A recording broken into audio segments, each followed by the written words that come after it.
नमस्कार, आप देख रहे हैं रफ्तार मीडिया में आपके साथ प्रियंका मलिक हाजिर। उत्तराखंड की तमाम छोटी बड़ी खबरें लेकर खबरों का रुख करेंगे, लेकिन सबसे पहले एक नजर हेडलाइंस पर। चमोली में निर्माणाधीन जल विद्युत परियोजना में हुए हादसे पर सीएम धामी ने जताया दुख। सभी घायल मजदूरों को बेहतर उपचार देने के निर्देश, हर संभव मदद का दिया आश्वासन। देहरादून में त्रिपुरा की छात्र एंजल चकमा हत्याकांड पर गरमाई सियासत। कांग्रेस ने बीजेपी पर साधा निशाना, कहा बाहरी राज्यों के छात्रों के साथ हो रहा भेदभाव, सुरक्षा व्यवस्था फेल। और उत्तराखंड में बदला मौसम का मिजाज, पर्वतीय इलाकों में बारिश और बर्फबारी के आसार। दिन भर छाए रहे बादल, घने कोहरे से ढके रहे मैदानी इलाके, तापमान में गिरावट दर्ज। हेडलाइंस के बाद बुलेटिन में खबरें विस्तार से।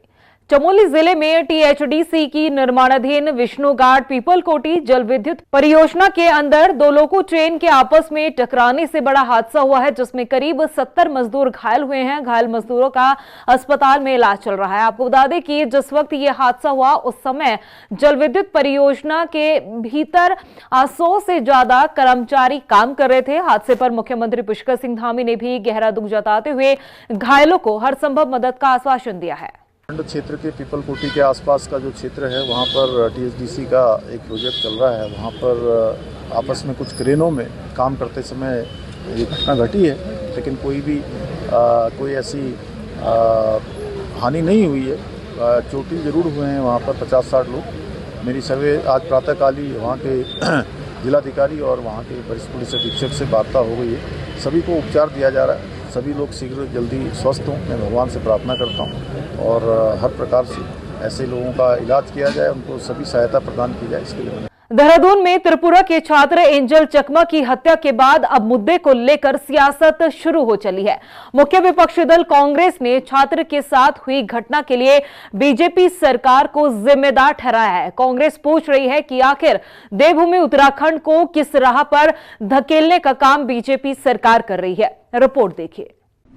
एंजल चकमा हत्याकांड पर गरमाई सियासत। मुख्य विपक्षी दल कांग्रेस ने साधा निशाना, घटना के लिए बीजेपी सरकार को ठहराया जिम्मेदार।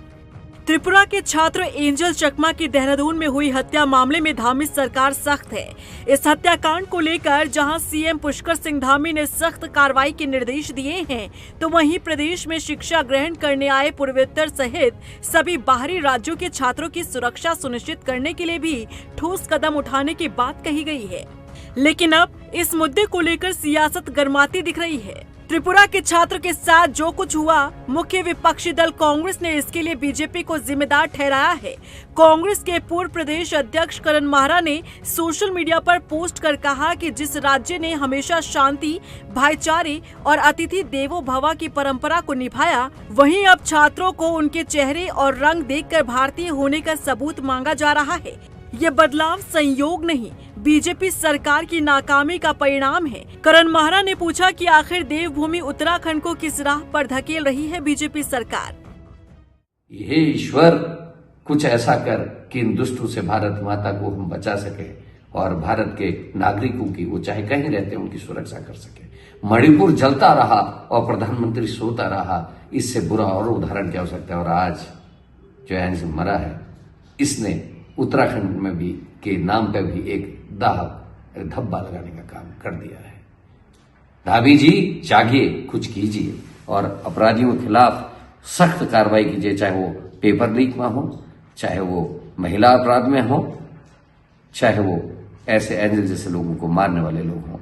वहीं बीजेपी प्रवक्ता नवीन ठाकुर का कहना है कि पूरे मामले में अपराधियों को गिरफ्तार किया जा चुका है। एक आरोपी फरार है। इसके लिए 2 टीम गठित कर नेपाल भेजी गई है। कांग्रेस मामले को बेवजह तूल दे रही है, साथ ही उत्तराखंड देवभूमि को बदनाम करने का काम कर रही है। कांग्रेस का आरोप हमेशा से देवभूमि को बदनाम करना बहुत गलत है। अक्षम्य अपराध कांग्रेस ये कर रही है, हमेशा जो है देवभूमि को बदनाम करने का काम करती है। देखिए, उस आपसी विवाद में एक युवक तो नॉर्थ ईस्ट का ही था, मणिपुर का, एक युवक नेपाल का था, तो कांग्रेस जो है देवभूमि को इसमें क्यों बदनाम कर रही है। इस प्रकार की घटनाएं जो है अगर कांग्रेस के शासनकाल में हम निकालें तो बहुत लंबी फहरिस्त बन जाएगी, परंतु हम हमेशा से अपनी देवभूमि को वरीयता देते हैं और अपराधियों को जो जुर्म उन्होंने किया है उसकी 100% सज़ा मिलेगी, कड़ी से कड़ी सज़ा मिलेगी, जो कानून के पन्ने में उस अपराध की सज़ा होगी वो मिलेगी। देहरादून में बाहरी राज्यों से पढ़ने आए छात्रों की सुरक्षा के लिए सरकार को ठोस कार्रवाई और रणनीति बनानी होगी। त्रिपुरा के छात्र एंजल चकमा की हत्या के बाद से छात्रों में जो भय का माहौल है, उस पर सूबे में राजनीति भी हो रही है। फिलहाल मुख्य आरोपी की तलाश जारी है। SIT का गठन किया जा चुका है। आरोपी पर इनाम भी रखा गया है। अब पूरे मामले में आरोपियों को सजा देकर समाज में एक उदाहरण पेश करने की जरूरत है, ताकि आने वाले समय में ऐसी घटना फिर से दोहराई न जा सके। रफ्तार मीडिया के लिए देहरादून से सुशांत सिंह की रिपोर्ट। वहीं अंकिता हत्याकांड मामले में CBI जांच की मांग को लेकर पचवादून के कालसी में युवा कांग्रेस ने पैदल मार्च निकाला और पुतला दहन भी किया है। युवा कांग्रेस कार्यकर्ताओं का कहना है कि अंकिता भंडारी हत्याकांड में VIP के नाम का खुलासा करने के साथ ही दोषी को सख्त से सख्त सजा दिलाए जाने की मांग पूरे प्रदेश में उठ रही है। राज्य सरकार को इस मामले में सख्त कदम उठाना चाहिए। और अब बात करेंगे उत्तराखंड के मौसम की। प्रदेश में मौसम ने करवट ले ली है। मौसम विभाग के मुताबिक पर्वतीय इलाकों में मौसम पूरी तरह से बदल चुका है। उत्तरकाशी, चमोली, पिथौरागढ़ जैसे पर्वतीय इलाकों में बारिश और बर्फबारी की संभावना जताई गई है। वहीं मैदानी इलाकों में भी हल्की बारिश और घना कोहरा छाए रहने का अलर्ट जारी किया गया है। 1 जनवरी को भी मौसम इसी तरह से बदला रहेगा, जिससे तापमान में भी गिरावट दर्ज की जा रही है। नमस्कार, मैं मौसम केंद्र देहरादून से बोल रहा हूं। आज 31 दिसंबर हो गई है। आज से एक पश्चिमी विक्षोभ उत्तराखंड के मौसम को प्रभावित कर सकता है, जिसके कारण 31 दिसंबर को उत्तराखंड के उत्तरकाशी, चमोली, पिथौरागढ़ जनपदों में कुछ स्थानों पर बहुत हल्की से हल्की वर्षा, बर्फबारी मिलने की संभावना है। जबकि उत्तराखंड के अन्य जो गढ़वाल क्षेत्र के पर्वतीय जनपद हैं, जैसे देहरादून के पर्वतीय क्षेत्र टिहरी, पौड़ी, रुद्रप्रयाग या फिर बागेश्वर जनपद में कहीं कहीं बहुत हल्की से हल्की वर्षा और 3200 मीटर से अधिक ऊंचाई वाले क्षेत्रों में उत्तराखंड में बर्फबारी मिलने की संभावना है। वहीं नैनीताल जिले में लगातार पड़ रही कड़ाके की ठंड और पाले से आम जनजीवन प्रभावित हो चला है। ठंड से बचाव के लिए स्थानीय जो प्रशासन है वो काफी मशक्कत कर रहा है। जिला अधिकारी के निर्देश पर प्रशासन और नगर निगम के अधिकारियों ने अलग अलग जगहों पर कंबल वितरण के साथ ही निराश्रित लोगों के रहने के लिए रैनबसेरा और सार्वजनिक स्थलों पर अलाव की व्यवस्था की है। जिलाधिकारी का कहना है कि विद्यालयों की छुट्टी से लेकर आवास गृह और निराश्रित लोगों के लिए ठंड में कपड़े और कंबल की व्यवस्था लगातार की जा रही है।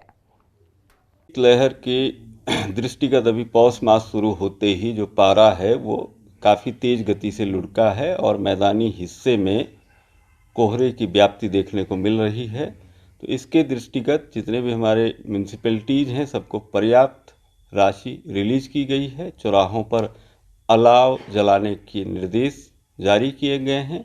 जो रैन बसेरे हैं, जो आश्रय स्थल हैं, उनको सुव्यवस्थित सुचारू रूप से संचालित करने को कहा गया है। जो निराश्रित बेसहारा लोग हैं उनमें किसी के साथ इस विंटर की वजह से कोई हादसा न हो, ये अथॉरिटीज को स्पष्ट दिशा निर्देश दिए गए। वहीं मसूरी में नए साल के जश्न को लेकर काफी रौनक देखने को मिल रही है। पर्यटकों की बढ़ती भीड़ को देखते हुए स्थानीय प्रशासन ने भी सुरक्षा के कड़े इंतजाम किए हैं। मसूरी पहुंचने वाले लोगों के लिए रूट डायवर्ट किए गए हैं। इसके साथ ही हुड़दंगइयों से निपटने के लिए हर चौक चौराहे पर पुलिस को तैनात किया गया है। हमारा नया साल आ रहा है तो यहाँ पे बहुत ही पीक टूरिस्ट सीजन रहेगा यहाँ पे, और उस दिन काफ़ी ज़्यादा संख्या में पर्यटक रहेंगे। तो हमें कुछ जो है मेनली ट्रैफिक व्यवस्था और शांति एवं कानून व्यवस्था बनाए रखना है। हमारी एक्स्ट्रा फोर्स जो है वो ऑलरेडी यहाँ पे लगी हुई है, चूंकि विंटर कार्निवल भी चल रहा था कल तक, वो फोर्स ऑलरेडी मौजूद है यहाँ पे। और हमने एक ट्रैफिक प्लान जो राइट फ्रॉम देहरादून से ही SP सिटी साहब ने बना रखा है डाइवर्जन और उसके लिए, तो यहाँ भी उस ट्रैफिक प्लान को लागू कर दिया गया है, जिस क्रम में कि हमें ट्रैफिक व्यवस्था को मैनेज करना। और सबसे जो मुख्य बात होती है कि रात्रि के समय जो कई हुड़दंगी जो लोग होते हैं उनसे निपटने के लिए पुलिस की ड्यूटी जगह जगह चौराहों पे लगाई गई है। तथा ये भी निर्देश दिया गया सभी रेस्टोरेंट्स, होटल्स और जो भी अन्य इस तरह के प्रतिष्ठान हैं कि वो शांति व्यवस्था के साथ करेंगे और समय पर अपनी जो भी 31st की पार्टीज हैं उसको एंड करेंगे। और बिना अनुमति के अगर कोई भी पार्टी या इस तरह की चीज़ें हमें गतिविधि पाई जाती है तो तत्काल उन पर बहुत ही स्ट्रिक्ट कार्रवाई की जाएगी। और इसी क्रम में जहाँ भी परमिशन दी गई गई है, वहाँ पे पुलिस की डिप्लॉयमेंट रहेगी। और रुड़की की सड़कों पर स्टंटबाज युवकों का एक वीडियो सामने आया है, जिसमें युवक खुलेआम यातायात नियमों की धज्जियां उड़ाते हुए दिखाई दे रहे हैं। इस काफिले में 10 से ज्यादा गाड़ियां शामिल थी। चलती कारों से युवक युवतियां बाहर निकलकर खतरनाक स्टंट करते हुए नजर आए। कोई खिड़की पर बैठा है तो कोई चलती कार में वीडियो बनवा रहा था। तेज रफ्तार, हूटर और लापरवाह ड्राइविंग ने ट्रैफिक नियमों को ताक पर रखने का काम किया है। वहीं नैनीताल की राजकीय बीडी पांडे अस्पताल के पास देर रात तेज हवा के चलते बिजली का तार टूटने से भीषण आग लगने की खबर सामने आई, जिसमें बताया जा रहा है कि 3 स्कूटी और 3 मोटरसाइकिल जो है वो जलकर खाक हो गई। घटना की सूचना मिलते ही फायर सर्विस की टीम मौके पर पहुंची और कड़ी मशक्कत के बाद आग पर काबू पाया गया। वहीं शक्ति फार्म राजकीय इंटर कॉलेज में लेफ्टिनेंट आनंद भास्कर ने छात्रों को एनसीसी की शिक्षा देकर अनुशासन, नेतृत्व और राष्ट्र सेवा का पाठ पढ़ाया है। आपको बता दें कि एनसीसी के कैडेट्स को नियमित रूप से यहां पर ड्रिल, अनुशासन, नेतृत्व और देशभक्ति की ट्रेनिंग दी जा रही है, जिससे छात्रों में सेवा भाव, आत्मविश्वास और जिम्मेदारी की भावना विकसित हो रही है। तो मैं आप लोगों का धन्यवाद करूंगा कि आपने मुझे इस चैनल पे बोलने का मौका दे रहे हैं। मैं लेफ्टिनेंट आनंद भास्कर, राजकीय इंटर कॉलेज शक्ति फार्म में मैं ENO सीनियर डिवीज़न, ये मेरे विद्यालय के कैडेट्स हैं, जिसमें जूनियर डिवीज़न और सेकेंड डिवीज़न 2 डिवीज़न चलती है हमारी।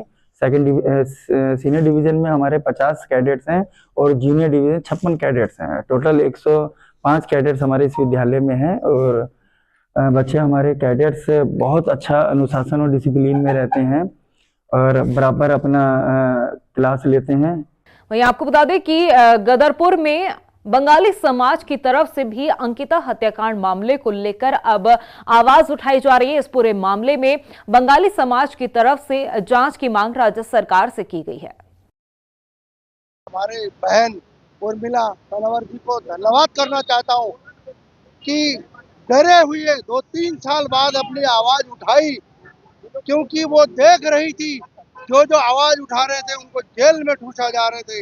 उन्होंने एक बीड़ा उठाई सच्चाई को सामने रखने की, चाहे उनको फांसी दी जाए, चाहे जेल भेजे।